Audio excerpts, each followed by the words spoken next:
¿Qué tal? Bienvenido a este primer video dentro del curso de Fundamentos de Ruby. En este video vamos a responder algunas de las preguntas principales que nos deberíamos de hacer al momento de empezar a aprender ya sea una nueva tecnología o un nuevo lenguaje. ¿Cuáles son estas preguntas? ¿Qué es esta tecnología? Las ventajas, desventajas y obviamente qué empresas o productos están construidos con esta tecnología. Vamos a iniciar yo creo que con la más importante, de qué es Ruby. Bueno, Ruby es un lenguaje open source, el cual fue creado por Yukihiro Matsumoto en el año de 1995.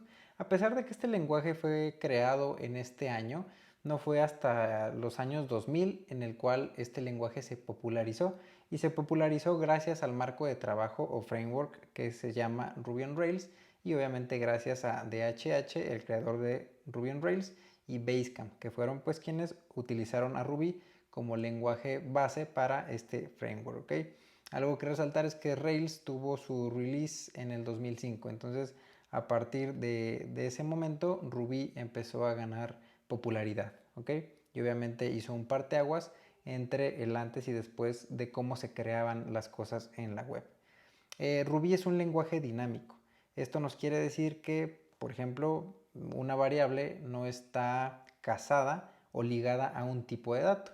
Y otro dato interesante es que estas variables pueden mutar a lo largo de nuestra aplicación. Por ejemplo, puede iniciar siendo una cadena y finalizar siendo un entero.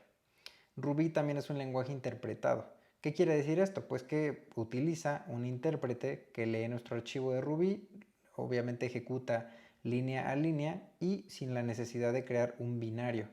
Existen diferentes intérpretes, el más famoso o popular es CRuby, pero existen un par más que son bastante populares, por ejemplo JRuby, que nos va a servir para ese momento en el que queramos hacer alguna integración con Java, por ejemplo, o MRuby, que nos puede ayudar a generar binarios de nuestro proyecto. Obviamente aquí te voy a recomendar indagar un tanto más el tema, puesto que existen bastantes más intérpretes del lenguaje. Ruby es totalmente orientado a objetos, es bastante fuerte y obviamente van a ser aspectos que vamos a ver a lo largo de este curso. Y yo creo que el punto más importante fue un punto que también a mí me sirvió mucho para llegar al lenguaje, aprenderlo y obviamente seguir empujando dentro de este lenguaje, que fue el que Ruby fue diseñado para obviamente hacer feliz y aumentar la productividad del developer. Creo que es un punto y un aspecto bastante interesante que resaltar dentro de nuestro lenguaje. Continuamos con las ventajas. Yo creo que una de las principales ventajas dentro del lenguaje es que contamos con una comunidad enorme. ¿Qué nos garantiza el que una comunidad sea grande y que respalde una comunidad del lenguaje? Pues que tenemos constantes updates de, obviamente, de nuestro lenguaje. Otro punto bien importante es que como es un lenguaje que fue construido desde el 95, 1995, pues a esta época que estamos en el 2021, pues a estas alturas es un lenguaje bastante maduro en el cual podemos confiar sin ningún inconveniente nuestros proyectos. Otro aspecto importante dentro del lenguaje es que soporta metaprogramación. ¿Qué es esto? Esto es la habilidad de un lenguaje de modificar un programa en tiempo de ejecución. Entonces, gracias a Ruby podemos obviamente ser más productivos con menos código utilizando este concepto. Y por último, una gran ventaja es que Ruby también nos puede servir para construir DSLs o Domain Specific Languages. Por ejemplo, aquí Vagrant utilizó o seleccionó a Ruby para generar un DSL con el cual nosotros podemos especificar las configuraciones que vamos a asignar en las máquinas virtuales pues dentro de Vagrant. ¿Okay? Y bueno, vamos a entrar en el aspecto de desventajas.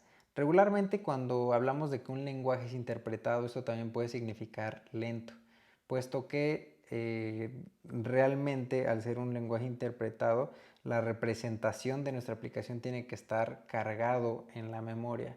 Entonces esto también nos va anidado o tiene una relación bastante fuerte con el alto uso de memoria de Ruby. Puede llegar a ocasionar este tipo de inconvenientes. Otro punto bien importante que resaltar es que con Ruby no soportamos paralelismo. A pesar de que esto no va de lleno dentro del lenguaje, sino que va un tanto más o va a depender un tanto más del intérprete, en este caso CRuby, pues no va a soportar paralelismo, ya que solo se puede usar un core. A pesar de, por ejemplo, utilizar nosotros dentro del lenguaje múltiples threads, pues no podemos utilizar paralelismo, o sea, no podemos ejecutar dos cosas al mismo tiempo. Otro punto bien importante que resaltar es que Ruby no tiene como ese background de una empresa gigantesca detrás de ellos, como por ejemplo sí lo tiene JavaScript. Otro punto bien importante que golpea bastante al lenguaje es que en los últimos años ha venido decreciendo en popularidad, pero un punto que resaltar es que siempre, o al menos en estos últimos años donde se ha visto bastante castigado en este aspecto, pues sí se sigue manteniendo en ese top 10 o se sigue manteniendo en las tecnologías top para tanto desarrollar y obviamente también en las que buscan bastantes desarrolladores, ¿no? Por último, yo creo que vamos a buscar quiénes o qué productos están utilizando Ruby o también Ruby on Rails, por ejemplo, que es pues la tecnología realmente que catapultó a Ruby como lenguaje. Entonces, en el primer lugar yo creo que está Basecamp, utiliza Rails para diferentes de sus productos. También tenemos 500px, que es una plataforma que sirve bastantes fotografías para fotógrafos. Tenemos a GitHub, que pues en el ambiente de developers creo que no necesita presentación. Y también tenemos a otro proyecto también bastante grande que es Airbnb, y entre estos pues son algunos de los más populares que están utilizando estas tecnologías. Entonces pues espero que esta charla te haya motivado a aprender un tanto de Ruby, al menos darle una oportunidad para ver qué es lo que te puede gustar o no de este lenguaje. Así que pues realmente te espero en un siguiente video para empezar a trabajar con este lenguaje.